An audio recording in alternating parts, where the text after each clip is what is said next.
Continuamos con la serie que hemos empezado. Está bien no estar bien. Esa es la serie que estamos llevando y quisiera comenzar esta mañana con una pregunta, y es esta pregunta. Lili, ¿a qué le tienes miedo? A ver, ¿a qué le tenemos miedo? A las arañas. Por eso Claudia no ha visto Spider-Man 1, Spider-Man 2, no, ninguna. Ella no ha visto, ok. ¿A qué más le tenemos miedo? ¿Perdón? A las cucarachas. A la víbora, ¿cierto? Eso es. Porque uno tiene miedo, ¿cierto? Uno de mis grandes traumas, creo que está fuerte. Uno de los grandes traumas que tengo es, ¿por qué no me gustan los ratones? Y saben, yo estaba acordándome por qué no me gustan los ratones, y era porque cuando era pequeño mi mamá me dijo, no, y es que nuestra champera había atrapado un ratón de este vuelo, ¿no? Yo soy 300% más que él, pero de este vuelo, y estaba ya queriendo morir el ratón. Mi mamá me dice, mátalo. Entonces yo agarré un tronco de este tamaño, de este grosor, y hasta que mi mamá tuvo que agarrarme y dice, no, con uno era suficiente. O sea, había destruido al ratón, había destruido la trampera, todo, ¿no? Y la pregunta es, ¿por qué no me gusta? Y claro, no nos gusta porque uno de los dos tiene que sobrevivir. Era él o yo. Así que, pues fue él. Y yo digo, claro, no es porque tenemos fobia, no por lo que es, sino cómo termina la historia. Y la historia termina que él murió y yo gané. Pero me quedó ese sentimiento de, esos son mis fans, por si acaso, los que están gritando, maté a un ratón. Entonces todos tenemos miedo. Los discípulos tuvieron miedo cuando aún Jesús estaba en la barca y ellos tenían miedo. Ahora, la palabra no temas en la Biblia aparece 100 veces. Entonces la pregunta es, ¿por qué aparece 100 veces diciendo Jesús, no temas? Y yo sigo teniendo miedo. Es porque no es un mandato. Cuando el Señor nos dice, no temas, es ¿por qué? Porque sencillamente nos está dando ánimo. Y por el bebé no se preocupen, a mí no me estorba. Tranquilo, Dani, tranquilo. ¿Ok? Así que eso es temor. Ahora, quisiera que hoy hablemos del tema, está bien sentir miedo. Está bien sentir miedo, todos tenemos miedo. Y quiero invitarles a abrir sus Biblias en el Salmo 55 y voy a leer la NBI. No está en los textos, esta vez no hemos puesto porque es largo, hermanos, espero, pero así dice la palabra del Señor. Por favor, esta es la palabra del Señor. Dice así, al director musical, acompáñense con instrumentos de cuerda másquil de David. Escucha, oh Dios, mi oración. No pases por alto mi súplica. Óyeme y respóndeme, porque mis angustias me perturban. Me aterran las amenazas del enemigo y la opresión de los impíos, pues me causan sufrimiento y en su enojo me insultan. Se me estremece el corazón dentro del pecho y me invade un pánico mortal. Temblando estoy de miedo, sobrecogido estoy de terror. Cómo quisiera tener las alas de una paloma y volar hasta encontrar reposo. Me iría muy lejos de aquí. Me quedaría a vivir en el desierto. Presuroso volaría a mi refugio para librarme del viento borrascoso y de la tempestad. Destrúyelos, Señor. Confunde su lengua. En la ciudad solo veo contiendas, violencias, día y noche rondan por sus muros y dentro de ella hay intrigas y maldad. En su seno hay fuerzas destructivas de sus calles. No se aparta la opresión y el engaño. Si un enemigo me insultara, yo lo podría soportar. Si un adversario me humillara, de él me podría esconder. Pero lo has hecho tú, un hombre como yo, mi compañero, mi mejor amigo. a quien me unía una bella amistad, con quien convivía en la casa de Dios. Que sorprenda la muerte a mis enemigos, que caigan vivos al sepulcro, pues en ellos habita la maldad. Pero yo clamaré a Dios y el Señor me salvará. Mañana y tarde y noche clamo angustiado y Él me escucha, aunque son muchos los que me combaten. Él me rescatará. Me salva la vida en la batalla que se libra contra mí. Dios que reina para siempre habrá de oírme y los afligirá. Esa gente no cambia de conducta. No tienen temor de Dios. Levantan la mano contra su amigo y no cumplen sus compromisos. Su boca es blanda como la manteca, pero sus pensamientos son belicosos. Sus palabras más suaves que el aceite, pero no son sino espadas desenvainadas. Encomienda al Señor tus afanes, Él te sostendrá. No permitirá que el justo caiga y quede abatido para siempre. Tú, Dios, abatirás a los impíos y los arrojarás en la fosa de la muerte. La gente sanguinaria y mentirosa no llegará ni a la mitad de su vida. Yo, por mi parte, en ti confío. ¡Qué oración! No, es tanta la angustia, ¿no? De David. Está escribiendo en plena huida.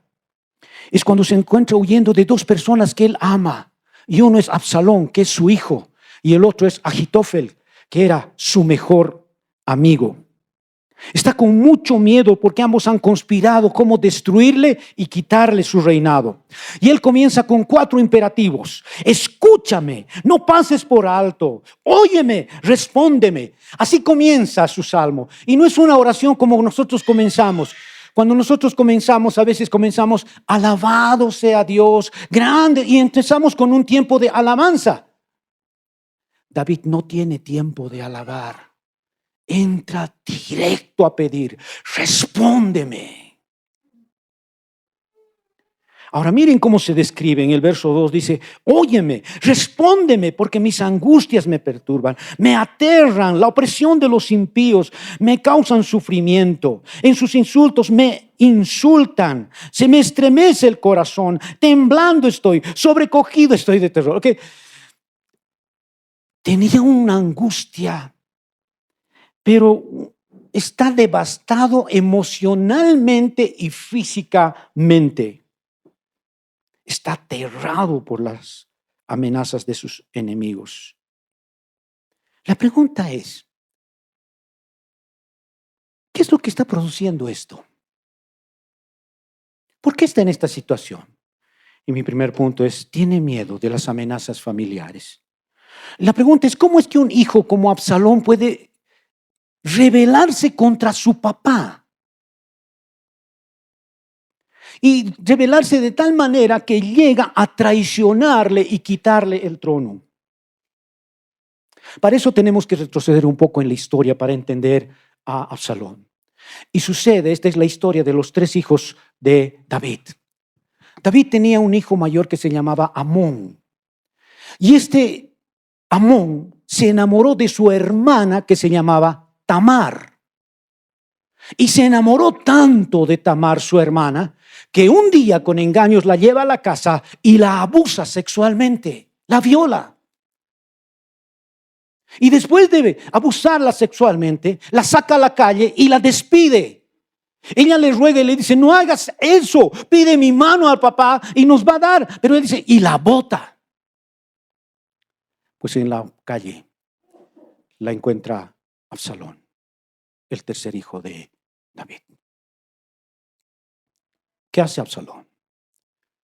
Absalón agarra a Tamar, su hermana, y la lleva a la casa. Imagínense el dolor de una chica que acaba de ser violada.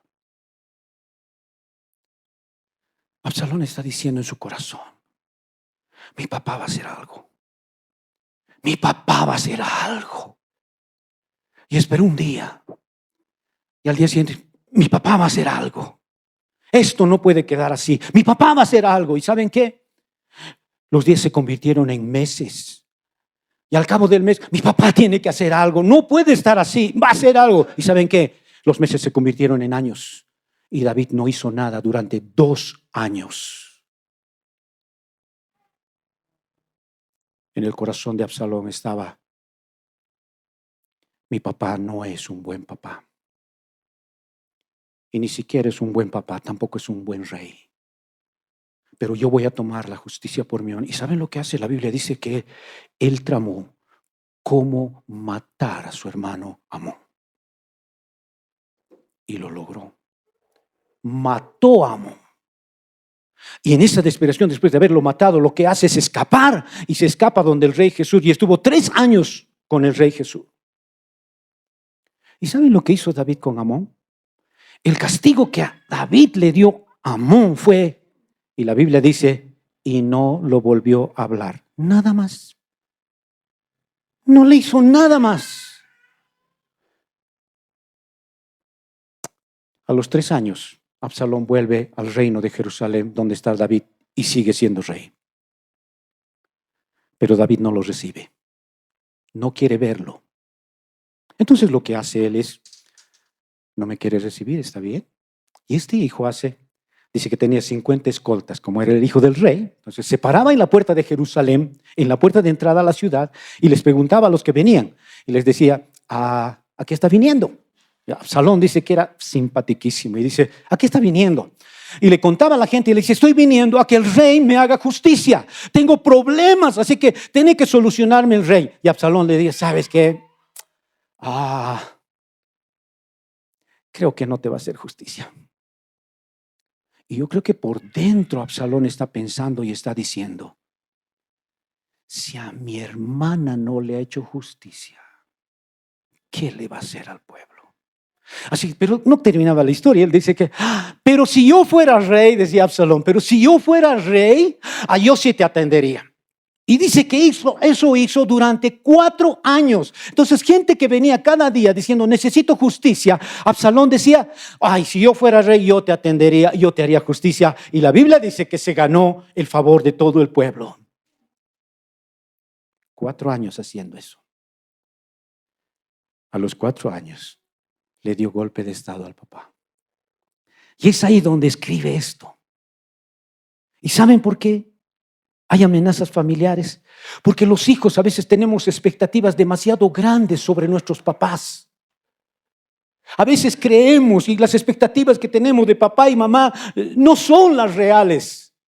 Porque tenemos que confesar, los papás, que nos equivocamos con nuestros hijos. Y David no es la excepción, y tú y yo no somos la excepción. Nos equivocamos. Absalón estaba diciendo: mi papá va a hacer algo, pero su papá nunca hizo nada. ¿Y cómo hiere cuando el papá no hace nada o la mamá no hace nada? El hijo se decepciona. ¿Por qué? Porque pensaban que el hogar iba a ser de una manera, pero el hogar no es como él estaba pensando. ¿Y cuántos de nosotros esta mañana tenemos que pedir perdón? Porque los papás hemos dañado el corazón de nuestros hijos. Hemos dañado el corazón de nuestras esposas, de nuestros esposos. Porque no somos lo que ellos pensaban que íbamos a hacer. Hemos fracasado como papás. Hemos dañado la vida de los hijos. Y públicamente yo quiero pedir perdón esta mañana a mi esposa, a Belén y a Jonathan, por las veces que les he dañado. Y he dañado su corazón. Porque los papás nos equivocamos. Porque los papás a veces no damos la medida que los hijos quieren que demos. Por eso es que Absalón, enojado, da el golpe a su papá. Y yo creo que la primera pastoral esta mañana para ti y para mí es: restauremos relaciones. ¿Cuántos estamos enojados con nuestros papás o con nuestras mamás por lo que han hecho con nosotros? Porque no han dado la medida que nosotros esperábamos que dé. Tal vez el Señor esta mañana te ha traído para pedir perdón por el daño que has hecho en la casa.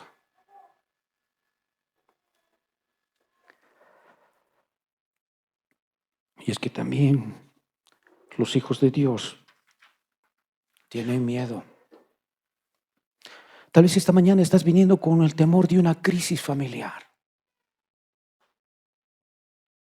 Tal vez sobre la cabeza se ha pasado el fantasma del divorcio. Tal vez hay crisis financieras porque no sabes cómo vas a llegar a fin de mes. Tal vez hay una crisis producida por un diagnóstico que no esperabas.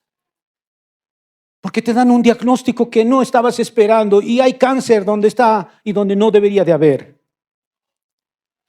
Algunos tal vez están cargados por el futuro incierto de ¿qué va a pasar?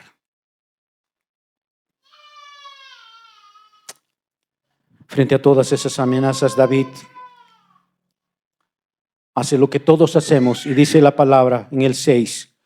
¿Cómo quisiera tener alas de una paloma y volar hasta encontrar reposo? Me iría muy lejos de aquí, me quedaría a vivir en el desierto. David lo que hace frente a los temores es escapar. Y esa es a veces la solución que nosotros a veces buscamos. Cuando hay un problema, cuando no hay un miedo, queremos escapar. Y él dice, mejor es el desierto a estar ahí. La pregunta es, ¿por qué escapa? Es que la pregunta es, ¿cómo enfrenta a un hijo? Y él está huyendo de los recuerdos que tiene, de las veces que falló como papá. Mi segundo punto es, también hay miedo a las amenazas sociales. Y lo lindo de la iglesia es que venimos de varios lugares. Y si yo les preguntara esta mañana y les dijera, hermanos, si alguien de afuera te preguntara a ti, Cochalo, y te diría, ¿qué le caracteriza a Cochabamba? ¿Tú qué le contestarías? Los cochalos, por favor. Aquí se come muy bien, claro, ¿quieres engordar? Bienvenido a Cochabamba, porque en Cochabamba se come muy bien, ¿ok? Pero no solo hay cochabambinos. Si yo te dijera, ¿qué caracteriza a La Paz? ¿Cuántos paseños hay acá? Paseños. No hay paseños. Ay, ¿qué caracteriza a La Paz? ¿Qué caracteriza a La Paz? El frío, ¿cierto? Ah, cierto. La marraqueta, ¿cierto? Su fricasé, su teleférico, o sea, a ver, ¿cuántos cambitas hay? ¿Qué caracteriza a Santa Cruz? El majao, ¿ok? ¿Qué más? ¿Qué más a Santa Cruz? Si te dijeran, llévame a Santa Cruz, pero ¿qué caracteriza a Santa Cruz? Su clima, su cuñapé, lo verde que es. Miren lo que caracterizaba a Jerusalén en ese tiempo. En la ciudad, dice David, del 9b, en la ciudad solo veo contiendas, violencia, día y noche rondan por sus muros y dentro de ella hay intrigas, hay maldad, en su seno hay fuerzas destructivas, en sus calles no se aparta la opresión y el engaño. Es una ciudad que da miedo. Dice, está lleno de maldad. Inclusive dice, hasta en el seno hay fuerzas destructivas. Y cuando está hablando de seno, está diciendo que en el centro político de Jerusalén la corrupción ya estaba adentro. Qué parecido a nuestro país, ¿cierto? Las esferas de poder totalmente corrompidas. David describe porque ha sido difamado, ha sido insultado. Era una ciudad en la cual la maldad estaba llegando a todo nivel y estaba tan alta la maldad que dice que cuando lo están viendo salir, huyendo de su hijo, tiene un ejército, está huyendo, pero dice que Simi, un viejo, se acerca a David, agarra una piedra al rey David y se la empieza a lanzar y le empieza a insultar y le dice, estás pagando lo que has hecho. La pregunta es cómo un rey con todo un ejército no destruye a él. El general de David le dice, David, dame la orden y yo lo mato ahorita. ¿Y saben lo que contestó David? No lo hagas. porque tal vez Dios lo mandó para maldecirme. La pregunta es, ¿por qué no levantó David la cabeza? Porque la culpa le estaba consumiendo adentro. Y qué difícil es luchar cuando nos culpamos a nosotros mismos. La gente ya nos ha perdonado, Dios ya nos ha perdonado, pero nosotros no tenemos la capacidad de perdonarnos a nosotros mismos y nos condenamos a nosotros mismos y vivimos todo el tiempo en culpa, y la culpa te detiene y no te deja avanzar en esta vida. ¿Por qué? Porque el recuerdo está, mira lo que has hecho, y el acusador está, mira lo que has hecho, mira lo que sigues haciendo, y la culpa a uno no le deja seguir adelante. La culpa no cambia. La culpa no cambia.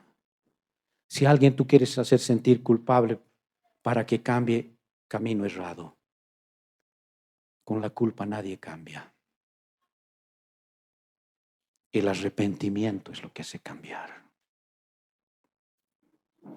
Pero no solo le tiene miedo a las amenazas familiares, no solo le tiene miedo a las amenazas sociales.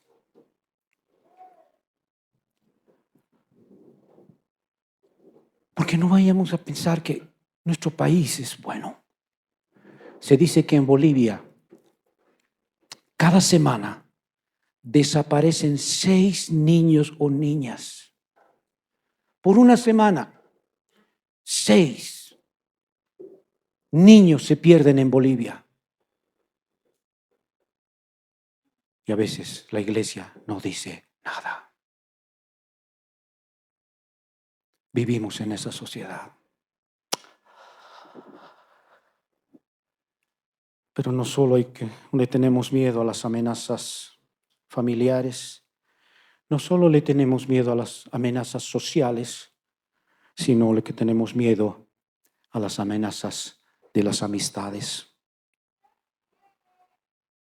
Mire lo que dice en el verso 12, el salmista dice, si un enemigo me insultara, yo podría soportar.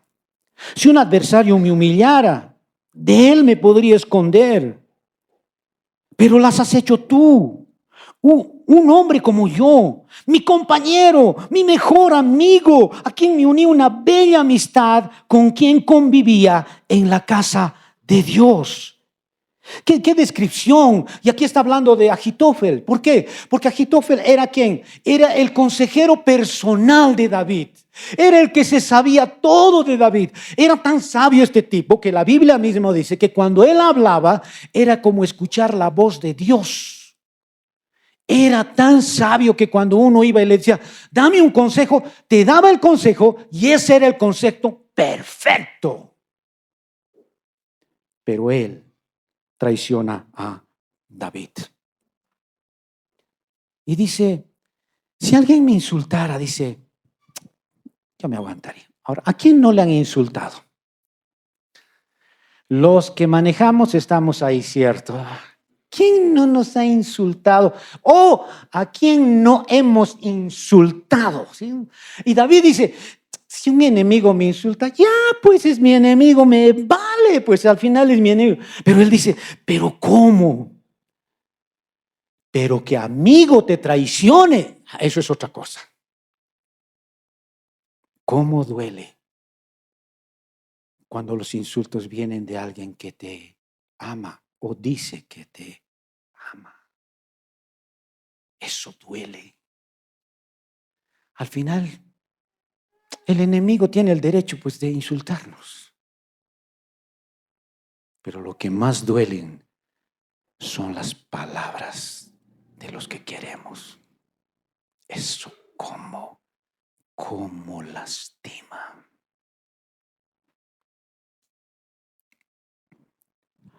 Dice en el 20, levantan la mano contra sus amigos. Y qué difícil es encontrar al enemigo en el amigo. Dice, su boca es blanda como manteca, pero sus pensamientos son pelea.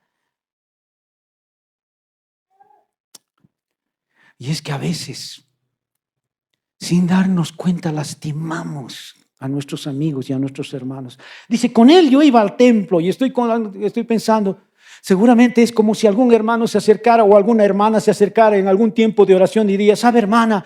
Y uno está afligido y le dice, ¿sabe, hermano? ¿Puede orar por mí? ¿Por qué oro? ¿Sabe? Creo que mi hija está embarazada, o creo que mi hijo está tomando, o creo que mi hijo está en drogas, y abres tu corazón y le cuentas aquello íntimo, y la otra persona dice, claro que sí, vamos a orar, hermana, y empiezan a orar, pero cuando termina la oración, se acerca otra hermana, ¿sabes qué? Tienes que ayudarme en oración, y lo ponemos como motivo de oración, y dicen, ¿sabes en qué me tienes que ayudar? ¿A qué no sabes? La hija de la hermana creo que está embarazada. Oremos, hermana, oremos. No, cuando alguien te ha confiado y abierto su corazón, eso es para ti. Y si alguien dice, por favor, ora por mí, es para ti y no es para los demás. Y guárdalo. ¿Por qué? Porque Ahitofel sabía todas las debilidades de David y le dio donde más le dolía.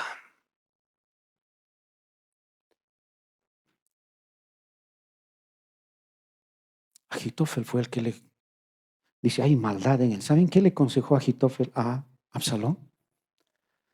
Para que el pueblo te respete, Absalón, haz esto. Agarra a todas las concubinas de tu padre David. Haz una carpa en el terrado. Miren la maldad. Haz una carpa en el terrado del palacio donde todos ven. Y acuéstate con ellas para que el pueblo vea que has destruido a tu papá. ¿Y saben lo que hizo Absalón? Hizo la carpa y se acostó con todas las concubinas de David. Malo. Y yo creo que cuántos de nosotros estamos recordando cuando una amistad nos ha destruido. Cuando alguien en quien hemos confiado, alguien que le hemos abierto nuestro corazón, nos ha traicionado.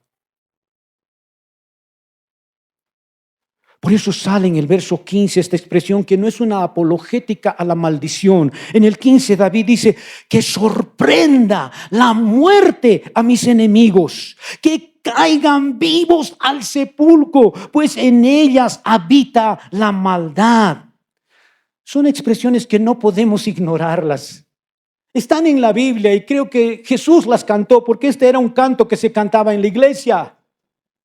Pero Jesús ha trascendido porque Él nos ha dicho que no debemos maldecir, más bien debemos bendecir a quienes nos maldicen.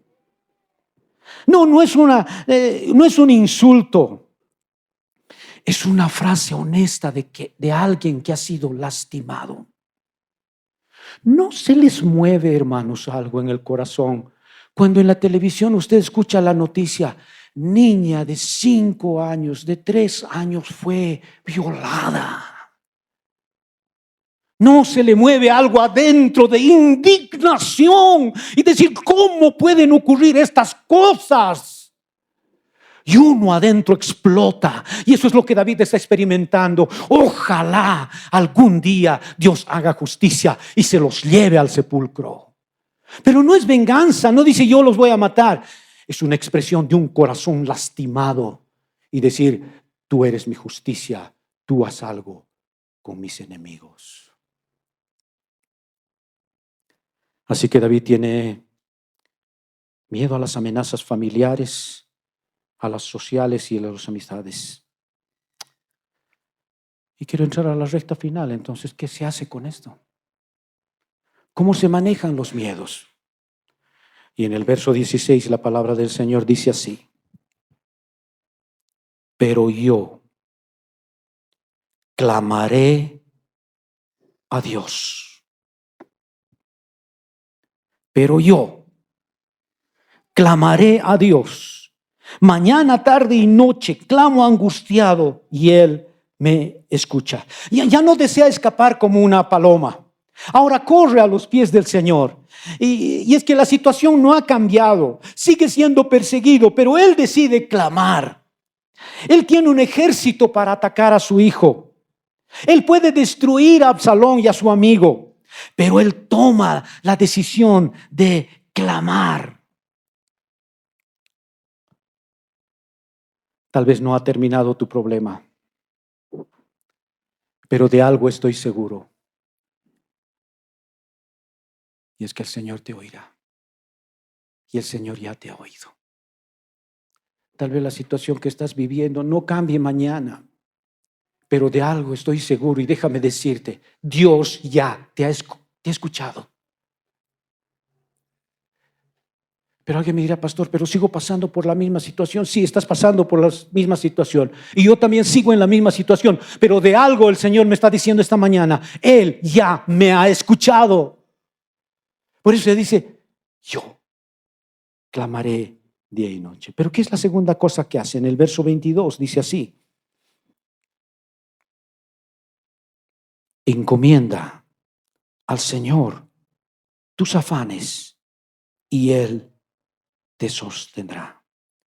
No permitirá que el justo caiga y quede abatido para siempre. Dice, encomienda al Señor tus caminos. A veces cometemos el error de decir, ¿no? Cuando está entrando y estamos entrando al tiempo de alabanza, decimos, ¿sabe qué, hermanos? Por favor, deje las aflicciones en la puerta y por favor, concéntrese en alabar al Señor, y a la salida recoge sus aflicciones y siga haciendo. Porque a veces eso es lo que hacemos. No. Por favor, venga y meta sus aflicciones aquí adentro. Porque ¿quién de ustedes anoche ha dormido en la puerta del banco? Si usted tiene una cuenta corriente, una caja de ahorro, ¿quién de ustedes ha estado anoche en la puerta del banco esperando que no le roben? Ninguno de nosotros, todos hemos estado durmiendo. ¿Por qué? Porque sabemos que si ese banco es asaltado, de alguna manera la ASFI tiene que devolvernos nuestro dinero. ¿Ok? Pero ninguno está, porque hemos confiado y hemos dejado y está allá el dinero. El Señor está diciendo, deposita en mí tus ansiedades. ¿Qué te está preocupando? ¿El futuro incierto? Porque te has parado y has dicho, creo que esto no está funcionando. El Señor te está diciendo, deposita en mí tus ansiedades. Y el salmista eso es lo que hace, deposita, y termina esta mañana diciendo, y la tercera cosa que él hace en el verso 23, la última frase dice, yo por mi parte en ti confío. David dice, no sé si voy a salir de esta batalla. No sé si Absalón logrará matarme, mi hijo, pero una cosa voy a hacer. Voy a confiar en el Señor. Y qué fácil es hablar de confiar en el Señor, porque cuando llega la tormenta, tú y yo, lo primero que hacemos es buscar ayuda en otros lados, menos en Dios. ¿Cómo cuesta confiar verdaderamente en el Señor? Decimos, yo confío, pero a veces eso mismo no lo creemos. Y tratamos de ayudar al Señor en nuestras fuerzas. La historia termina que Absalón llega a Jerusalén y se convierte en rey. Entonces alguien está diciendo, no terminen, vivieron felices. No. Absalón le ganó a David. Pero el Salmo 35 dice algo a David. Y dice, joven fui. David está escribiendo ya viejo. Y dice, joven fui y he envejecido, pero no he visto justo desamparado, ni su simiente que mendigue pan. Amén. ¿Saben qué? Absalón ganó la batalla. Absalón fue el rey, sí es cierto, pero David ganó la guerra. Y sabes que la batalla en la cual estás viviendo puede que hoy perdamos, puede que no salgan las cosas como estamos esperando hoy, pero te cuento el final. El final es que hemos ganado y Dios nos ha dado la victoria, y todo lo que estamos viviendo Dios lo va a cambiar. ¿Por qué? Porque Él lo ha dicho, no he visto justo desamparado, ni su simiente que mendigue pan. Gloria a Dios. Este es el final de la historia. Puede que ahora estamos siendo aplastados por las crisis, estamos siendo aplastados por los problemas, pero la palabra dice: no he visto justo desamparado, ni su simiente que mendigue pan. Joven fui, viejo soy. Pero así termina la historia. Dios dio la victoria, porque tu caída no es para siempre.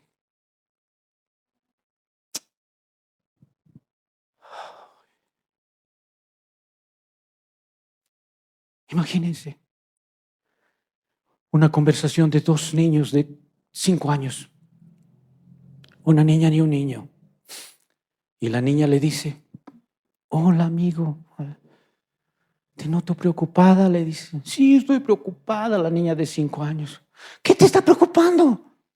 ¿Sabes qué? La caja de tomate está en 180. ¿Cómo están subiendo las cosas? Y el niño le dice: no, pues eso no es nada. Si supieras a cuánto está el dólar ahora. No, nunca vamos a escuchar esas conversaciones a los 5 años. A los 5 años ellos mejor si no hay verdura en la casa, porque no comen verdura. Entonces, nunca están preocupados de cuánto subió el tomate o cuánto subió el... Ellos están felices, vayan al kinder y a ver cómo gritan. ¿Por qué? Porque mamá es la encargada de traer el tomate y el papá es el encargado de traer los dólares. Porque ellos viven confiadamente en el cuidado de sus padres. Y la invitación esta mañana es: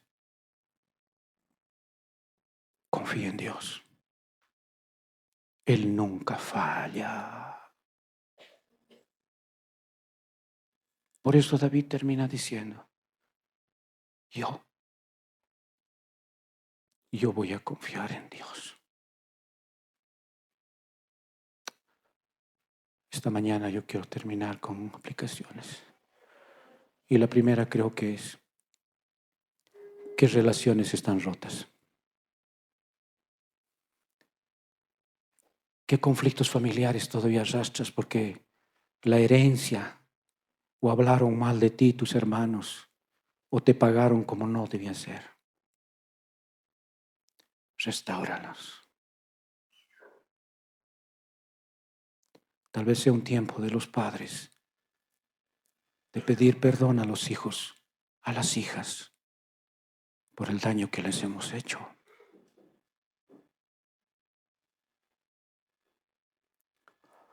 El Señor nos está pidiendo 3 cosas esta mañana. Clama a mí. Deposita en mí tus miedos y confía.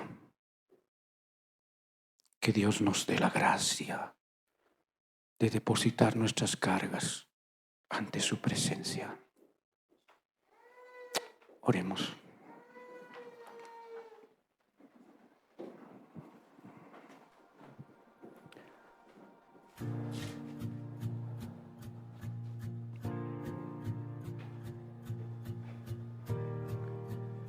Amado Dios, algunos de nosotros esta mañana hemos venido con el temor de estar viviendo crisis familiares. Porque algunos venimos de hogares destrozados, donde nuestros papás no pudieron quedarse el uno al lado.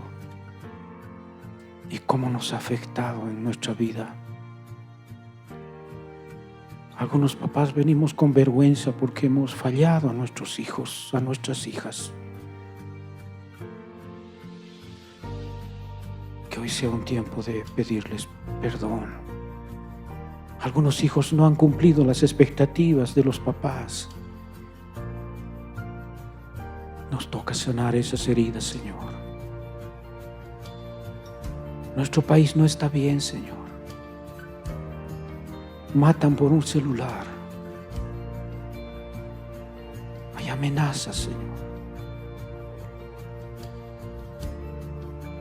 Y algunos, los amigos nos han traicionado. Señor, ayúdanos a sanar nuestros miedos esta mañana. Porque el temor nos está paralizando. Y esta mañana queremos clamar, queremos depositar nuestros temores delante de ti y confiar que tú vas a hacer algo, porque tú lo has prometido. Y por eso nosotros como iglesia te damos gracias. Gracias. Y su pueblo dice, amén.